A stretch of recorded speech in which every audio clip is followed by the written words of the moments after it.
जय हिंद दोस्तों, कैसे हो आप लोग? आई होप अच्छे ही होंगे। तो अभी तक हमने ट्रिग्नोमेट्री या इनवर्स ट्रिग्नोमेट्री फंक्शन के बारे में देखा था। आज की क्लास में हमारा न्यू चैप्टर है, न्यू टॉपिक है सदिश बीजगणित, जिसको इंग्लिश में बोलते हैं वेक्टर अलजेब्रा, जो कि बहुत इंटरेस्टिंग टॉपिक है, आपको बहुत मजा आने वाला है। तो चलिए स्टार्ट करते हैं। इसके पहले जो भी न्यू लोग हैं प्लीज सब्सक्राइब कर दें एंड बेल आइकन दबा दें, ताकि आपको सभी वीडियो मिल जाए और उसकी नोटिफिकेशन आपको सबसे पहले मिल जाए। ठीक है, तो हम स्टार्ट करते हैं। जैसे कि हमारे पास यहाँ बहुत सारी डेफिनेशंस लिखी गई है, बहुत सारे पैरामीटर है, तो ये क्या क्या होते हैं, इसमें हमें क्या क्या पढ़ना है, तो हम वो देखेंगे।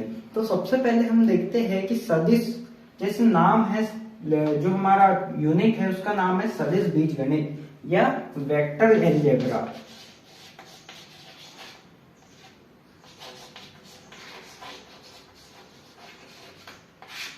ठीक है, क्या नाम है? Vector algebra. तो वेक्टर क्या होता है या सदिश क्या होता है, स्केलर क्या होता है, तो हम देखेंगे। सबसे पहले हम वो देख लेते हैं कि सबसे पहले है हमारे पास यहाँ सदिश। तो सदिश होता क्या है? ठीक है, तो सदिश का मतलब होता है, जैसे जहां नाम से स्पष्ट है कि सदिश, दिस मतलब होता है दिशा।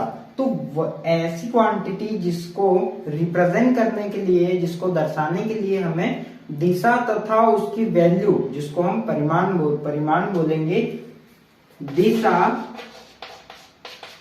प्लस परिमाण मतलब उसकी वैल्यू, एक सिंपल टर्म में अपन बोल सकते हैं। ठीक है, तो ऐसी क्वांटिटी जिसको दर्शाने के लिए, जिसको रिप्रेजेंट करने के लिए हमें डायरेक्शन के साथ साथ परिमाण की भी जरूरत पड़ती है या परिमाण की भी आवश्यकता होती है, ऐसी क्वांटिटी सदिश क्वांटिटी कहलाती है या सदिश क्वांटिटी कहलाती है। क्वांटिटी को क्या बोलेंगे? सदिश मात्रा या सदिश मान कहलाएगा। ठीक है, तो समझ में आपको सदिश क्या होता है? ठीक है, तो ये सदिश की डेफिनेशन। और इसका एक अपोजिट होता है, क्या होता है? अदिश। ठीक है, अदिश राशि क्या होती है? ये सदिश राशि। ठीक है, तो सदिश राशि हमने देखा, तो अदिश क्या होगी? जस्ट इसका अपोजिट। कैसे?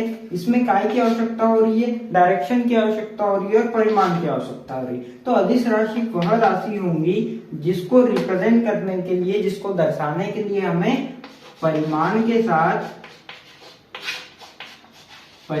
साथ हमें दिशा की आवश्यकता नहीं होगी। मतलब अदिश राशि वह राशि या स्केलर क्वांटिटी ऐसी क्वांटिटी होती है जिसको रिप्रेजेंट करने के लिए हमको डायरेक्शन की आवश्यकता नहीं होती, केवल उसके मैग्नीट्यूड की आवश्यकता होती है, उसकी वैल्यू की आवश्यकता होती है। ठीक है, आपको ये दोनों समझ में आए? एक बार फिर से रिपीट करते हैं। सदिश राशि क्या होती है? इसको रिप्रेजेंट करने के लिए, इसको दर्शाने के लिए हमें परिमाण के साथ साथ दिशा की भी आवश्यकता होती है। और वहीं अदिश राशि क्या होती है? अदिश राशि वह राशि होती है जिसको दर्शाने के लिए हमें परिमाण के साथ साथ दिशा की आवश्यकता नहीं होती है। ठीक है, तो इसके बाद हम देखते हैं कि कैसे वेक्टर को रिप्रेजेंट कैसे करते हैं, मतलब किस टाइप से रिप्रेजेंट किया जाएगा। तो हम एक देख लेते हैं, एक लाइन है।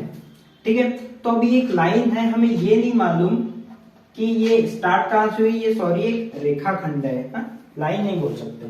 तो ठीक है, तो हम यहाँ देखते हैं कि ये स्टार्ट कहां से हुई, एंड कहां पे हो रही, नहीं मालूम। तो अगर हमने ये एरो लगा दिया तो इससे ये हमें पता चल जाएगा कि ये यहां से स्टार्ट हो रही है और इधर जा रही है। ठीक है, तो हम क्या करते हैं, ये इसको क्या मान लेते हैं, हम इसका स्टार्टिंग पॉइंट या प्रारंभिक बिंदु। ठीक है, प्रारंभिक बिंदु ले लेते हैं और इसका एक अंतिम या डेस्टिनेशन पॉइंट या अंतिम बिंदु। ठीक है, तो ये क्या हो गई? एक रेखा। मान लीजिए ये क्या है, ये मान लीजिए कि ये क्या है, ये ए है और ये बी है। ठीक है, तो इसको वेक्टर फॉर्म में कैसे रिप्रेजेंट करेंगे? तो अगर हमने इसको ऐसा लिख दिया वेक्टर ए बी, इसका मतलब क्या है कि जो लाइन है इसकी डायरेक्शन ए से बी की साइड।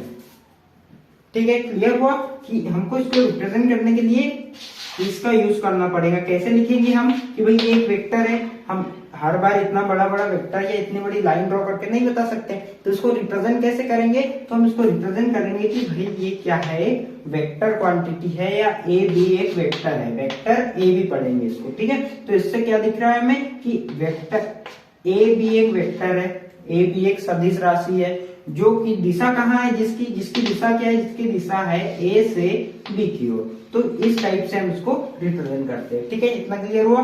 उसके बाद हम कुछ परिभाषाएं देखते हैं, कुछ डेफिनेशन देखते हैं जो कि हमें इस यूनिट में एक्सरसाइज में हमें लगने वाली है। तो सबसे पहले हमारे पास मापांक या परिमाण। तो मापांक या परिमाण क्या होता है, जैसे मैंने बताया परिमाण अभी की उसकी वैल्यू, उसका मैग्नीट्यूड, ठीक है। तो मापांक या परिमाण क्या होता है, जो सदिश राशि है उसका धनात्मक मान, उसका मापांक या परिमाण कहलाता है, ठीक है। तो मान लीजिए कि ये वेक्टर ए बी है, ठीक है। तो ये वेक्टर ए बी है, तो इसकी वैल्यू है मान लीजिए ए, ये जो वेक्टर है इसकी वैल्यू है ए, ठीक है। इसकी वैल्यू है ए, इसको हम ए मानते हैं कि ये जो वेक्टर है ये ए है, ठीक है। तो क्या होगा, ए से बी अगर हम जा रहे हैं, ठीक है, इसकी वैल्यू है ए, तो ध्यान दीजिएगा ए से बी हम क्या, ए से बी हम जा रहे हैं और पहले इसको हटा देता हूं, तो इसकी वैल्यू क्या है, A B vector A B की वैल्यू क्या है ए। पर अगर हम यहाँ मॉड लगा दे रहे हैं, तो मॉड में जैसे कि हमें मालूम है, हम जानते हैं कि मॉड के अंदर जो भी वैल्यू होती है वो हमेशा पॉजिटिव होती है, ठीक है। तो ये मॉड ऑफ ए बी है इज इक्वल टू ए, जैसे कि मैंने बताया कि इसकी वैल्यू ए है, ठीक है। अगर हम क्या करें, इसका मतलब यहाँ लिख देंगे हम ए बी की वैल्यू ए है, ठीक है। तो मॉड ऑफ अगर हम बी ए करें, यही वेक्टर है बट अगर इसकी डायरेक्शन जस्ट अपोजिट हो गई, बी से ए की ओर हो गई, ठीक है। जब इसकी डायरेक्शन अपोजिट हो गई तो क्या हो जाएगा, यहाँ पे हम इसको इस टाइप से बताएंगे कि डायरेक्शन बी से ए की साइड में, ठीक है। तो इसकी वैल्यू क्या हो जाएगी, माइनस वेक्टर ए, डायरेक्शन बदल गई, इसका मतलब ये यहाँ जो साइन है वो बदल जाएगा। बट क्योंकि ये मॉड में है तो बी ए की वैल्यू भी क्या होंगी, बी ए की वैल्यू भी ए होंगी। इसका मतलब उसका मापांक या उसका परिमाण क्या होता है, उसकी पर्टिकुलर वैल्यू, और जो हमेशा पॉजिटिव होती है। क्यों पॉजिटिव होती है, क्योंकि ये मॉड से बाहर निकलेंगी तो पॉजिटिव रहेंगी, ठीक है। तो ये हमेशा पॉजिटिव होती है, भले डायरेक्शन उसकी चेंज कर दे, अपवर्ड हो, बैकवर्ड हो, फॉरवर्ड हो, रिवर्स हो, उसकी डायरेक्शन कुछ भी हो, बट अगर वही सेम वेक्टर है तो उसका परिमाण जो है वो सेम रहेगा और डायरेक्शन पे डिपेंड नहीं करेगा, ठीक है। इसके बाद है हमारा एकांक सदिश। तो एकांक सदिश क्या होता है, जैसे नाम से स्पष्ट है, यूनिट वेक्टर या एकांक सदिश। एकांक मतलब जिसका मैग्नीट्यूड, जिसका परिमाण एक हो। मान लीजिए कोई वेक्टर है और इसकी वैल्यू एक है, तो इसका ये एकांक सदिश है। ये कौन सा वेक्टर है, ये एकांक सदिश है क्योंकि इसकी वैल्यू, इसका मैग्नीट्यूड, इसका परिमाण या मापांक एक है, ठीक है। उसके बाद हमारे पास शून्य सदिश। नाम से स्पष्ट है, शून्य सदिश मतलब ऐसा वेक्टर जिसकी वैल्यू 0 हो, वो क्या होगा, शून्य सदिश होगा। अब इनको हम आगे देखेंगे कि क्या होता है, मतलब किस टाइप से होता है शून्य सदिश, किसको शून्य सदिश बोलेंगे, या अभी है तो हम केवल डेफिनेशन देख रहे हैं, बट हम आगे देखेंगे, ठीक है। उसके बाद है हमारा उचित सदिश। उचित सदिश क्या होता है, उचित सदिश होता है कि ऐसा सदिश जिसका मैग्नीट्यूड या जिसका मापांक 0 ना हो, उसको हम क्या बोलेंगे, उचित सदिश बोलेंगे, ठीक है। उसके बाद है हमारे पास समान सदिश। तो समान सदिश किसको बोलेंगे, इसके लिए कुछ कंडीशंस है, ठीक है। तो समान सदिश क्या होगा, सबसे पहली बात तो समान सदिश मतलब दो सदिशों का कंपैरिजन हो रहा है, ठीक है। तो दो सदिश समान सदिश कब होंगे, पहली बात तो ये कि मान लीजिए एक सदिश वेक्टर ए है और एक सदिश वेक्टर बी है, ठीक है। तो ये दोनों समान कब होंगे, ये समान तब कहलाएंगे जबकि इन दोनों का मैग्नीट्यूड इक्वल हो, ठीक है। दूसरी चीज क्या, जब इनकी जो डायरेक्शन है वो डायरेक्शन भी इन दोनों की सेम हो, सेम डायरेक्शन, ठीक है, या समान दिशा, ठीक है। और थर्ड क्या हो जाएगा इनका, एक तो इनका परिमाण बराबर हो, दूसरी इनकी दिशा समान हो, और तीसरी ये एक दूसरे के समांतर हो, समांतर हो, एक दूसरे के समांतर से मतलब पैरेलल हो, पैरेलल टू ईच अदर, ठीक है, पैरेलल टू ईच अदर, ठीक है। अब समांतर क्या होता है, समांतर जैसे ये दो रेखाएं हैं, यहाँ भी वही डिस्टेंस है, यहाँ भी इन दोनों के बीच की दूरी बराबर, मतलब सभी जगह इन दोनों के बीच की दूरी बराबर रहेंगी, ये कभी प्रतिच्छेद नहीं करती। अब मैं पहले क्लासेस में पढ़ा होगा, ठीक है। तो ये होता है समांतर, ठीक है। तो ये तीन कंडीशन है काय के लिए, समान सदिश के लिए, ठीक है। उसके बाद है हमारे पास समुद्दिश सदिश, ठीक है। तो समुद्दिश सदिश क्या होगा हमारा, ऐसा सदिश, ऐसे सदिश, दो सदिश, समुद्दिश बोल रहा है, इसका मतलब हम समझ सकते हैं कि हम दो या अधिक सदिशों का कंपैरिजन हो रहा है, अकेले सदिश का अकेले सदिश से कंपैरिजन नहीं कर सकते, ठीक है। तो कंपैरिजन हो रहा है समुद्दिश सदिश, मतलब ऐसे दो सदिश या दो से अधिक सदिश जिनकी दिशा समान हो, उनको हम समुद्दिश सदिश बोलेंगे, ठीक है। इसके बाद है हमारे पास ऋणात्मक सदिश। ऋणात्मक सदिश क्या होता है, डायरेक्शन अपोजिट हो गई, दोनों की डायरेक्शन अलग है या दो से अधिक की डायरेक्शन अलग अलग है, तो उनको क्या बोलेंगे, ऋणात्मक सदिश, ठीक है। अब जैसे क्या होगा ऋणात्मक सदिश, जैसे मान लीजिए A B, vector A B, direction A से बी है, ठीक है। तो इसका ऋणात्मक सदिश क्या हो जाएगा, इसका ऋणात्मक सदिश हो जाएगा माइनस बी है।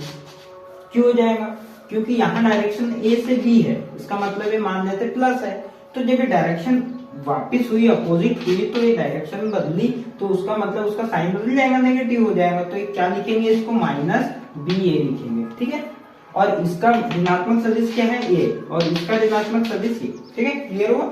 उसके बाद है हमारे पास संरेख या समांतर सदिश। तो संरेख या समांतर सदिश किसको बोलेंगे, तो संरेख और या समांतर सदिश उनको बोलेंगे, जैसे मान लीजिए कोई ये एक लाइन है, ठीक है, तो इस पर कोई सदिश वेक्टर ए भी है और इसी पर कोई सदिश वेक्टर बी भी है। इसी एक ही लाइन पर दो वेक्टर है या दो से अधिक वेक्टर है, तो उन वेक्टर्स को, उन सदिशों को क्या बोलेंगे, संरेख सदिश, या एक ही संरेख मतलब एक ही रेखा पर, तो उन सदिशों को क्या बोलेंगे, हम संरेख सदिश बोलेंगे, ठीक है, क्लियर हुआ। उसके बाद है हमारे पास समतलीय सदिश। तल कितने होते हैं, जैसे हमारे पास तल है, जैसे मान लीजिए एक ये तल है, एक ये तल है, तो ऐसे हमारे पास तल होते हैं। तल मतलब सरफेस, तो सरफेस मान लीजिए एक सरफेस है, तो ये सरफेस पे एक सदिश है और इसी सरफेस पे दूसरा भी सदिश है, तो क्या बोलेंगे हम उन सदिश, वो सदिश क्या है, वो समतलीय सदिश है, ठीक है। तो समतलीय सदिश किसे बोलेंगे, एक ही तल पर अगर सदिश स्थित हो दो या अधिक, तो उन सदिशों को क्या बोलेंगे, समतलीय सदिश बोलेंगे, ठीक है। उसके बाद है हमारे पास किसी बिंदु का स्थिति सदिश क्या होता है। किसी बिंदु का स्थिति सदिश मतलब हम ऐसे बोल सकते हैं कि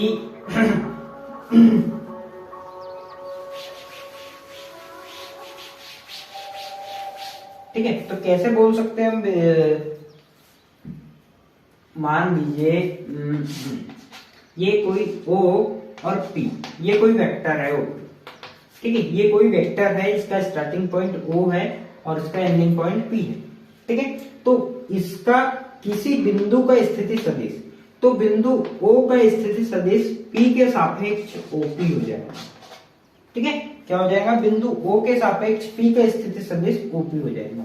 बिंदु O के सापेक्ष P का स्थिति सदिश मतलब इसके सापेक्ष, इसके कंपेयर में P का डायरेक्शन, इसके कंपेयर में P का डायरेक्शन OP हो जाएगा। इसका मतलब O के सापेक्ष P का सदिश OP हो जाएगा। इसको इतना समझने की जरूरत नहीं है।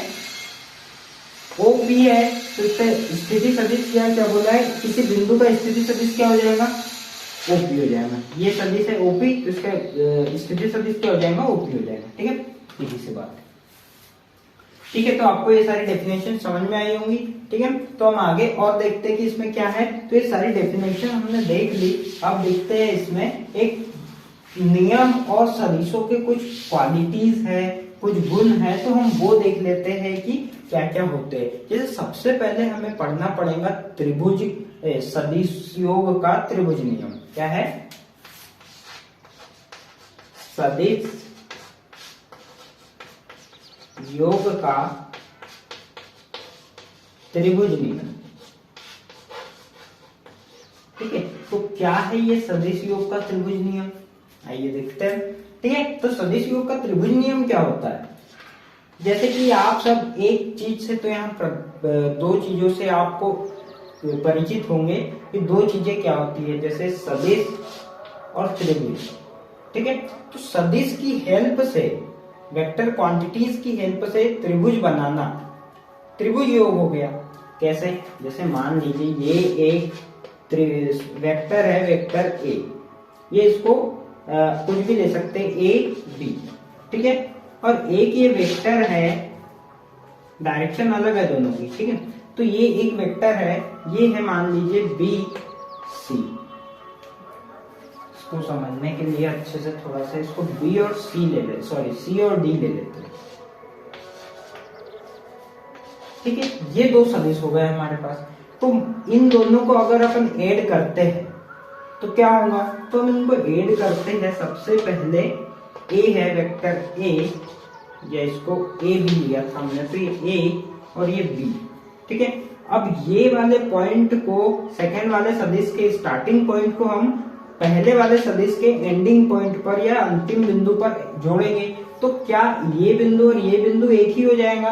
जैसे मान लीजिए एक इधर से हमने वायर लिया और एक इधर से वायर लिया, तो ये वायर का स्टार्टिंग ये है और ये वायर का एंडिंग ये है। तो इन दोनों को जब हम जोड़ देते हैं तो ये एक जंक्शन, या इसको एक ही बोलते हैं, या जो भी है, ये एक चीज हो जाती है। उसी टाइप से जब हम यहाँ इन दोनों को ऐड करेंगे तो बी और सी मिल जाएंगे। तो हम इसको कुछ भी नाम दे सकते हैं, इसको बी ही रहने देते हैं। ठीक है, या अदर कोई भी नाम दे सकते हैं, कुछ भी।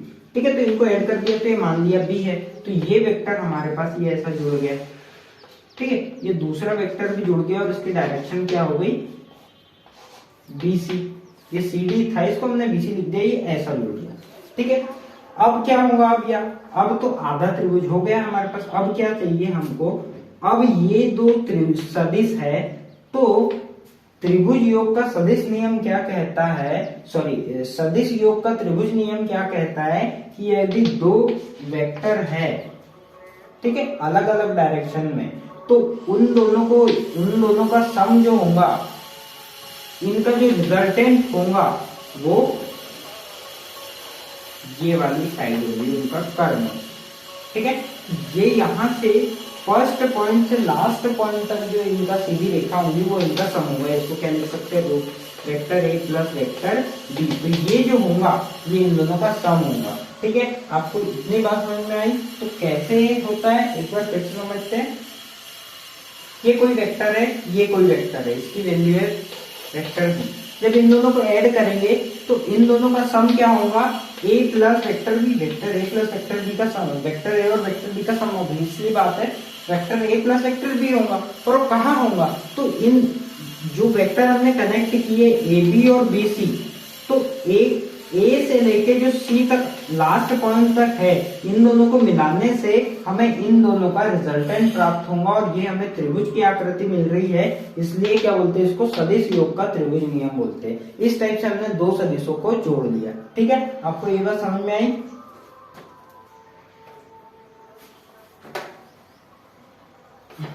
ठीक है, तो ये बात आपको समझ में आ गई। ठीक है, इसके बाद हम एक और नियम है हमारे पास, वो देखते हैं। क्या नियम है हमारे पास? सदिश योग का साहचर्य नियम। ठीक है,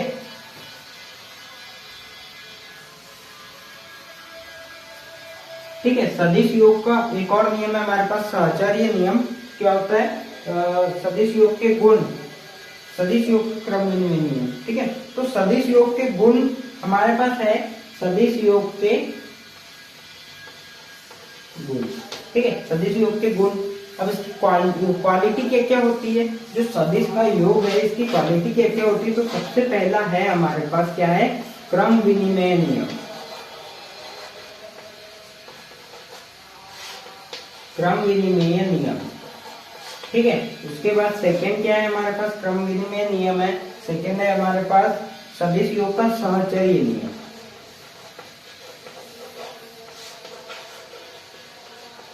ठीक है, सदिश योग का साहचर्य नियम है। ठीक है। तो ये दोनों नियम हमें देखना है। तो आज के लिए इतना ही, हम नेक्स्ट क्लास में ये दोनों नियम देखेंगे और उसके आगे एक्सरसाइज पे क्वेश्चन करेंगे। तो ठीक है, बाकी हम नेक्स्ट क्लास में देखते हैं। Thank you.